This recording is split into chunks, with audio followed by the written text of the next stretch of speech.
Ilan bang iling? Hmm? Ilang iling? Sila Ilang iling? naman po yung nakatapos ng elementarya. Ilang iling ba?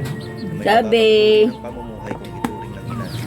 Sila yung nagtatrabaho sa ilalim ng tinig na araw sa matataas at malalaki ang delikado. Doon sa baba. Ilang iling? Sila yung hindi iniisip na magulog o magsakan na magbigat ng bagay kapagkat iniisip nila Lumahan ako ba ng construction worker? na walang inaapakan Ang sudan, bulad.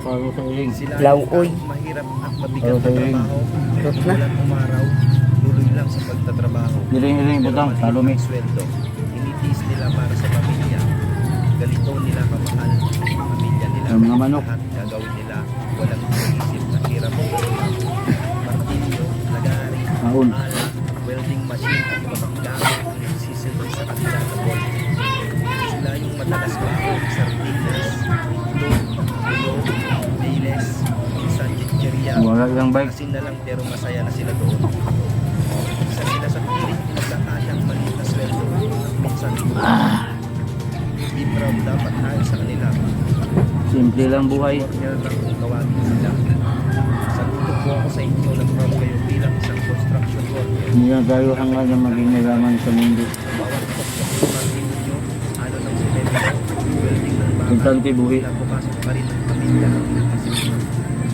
kayo ang dahilan Importante, magpa-eskwela, college. kulay kalsada Masking walay scholarship sa gobyerno.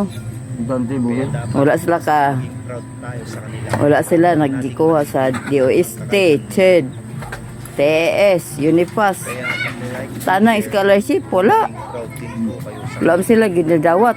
Ang katong nadawat, katong mga dato o kwartahan. Leon anak og professionals.